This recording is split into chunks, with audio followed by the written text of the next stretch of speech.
ఇంద్రలోక భవనాన్ని ఈడ్చుకొచ్చి గదిలో మార్చి మళ్ళీ కట్టారో ఏమో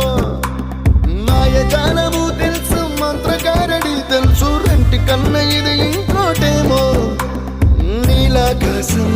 నేలాకొస్తే ఇట్టాగే ఉంటాదో ఏమో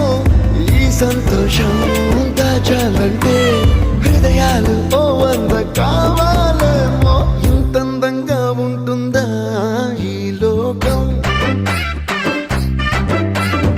ఇన్నాళ్ళు ఈ మనసుకి తెలియాలేదే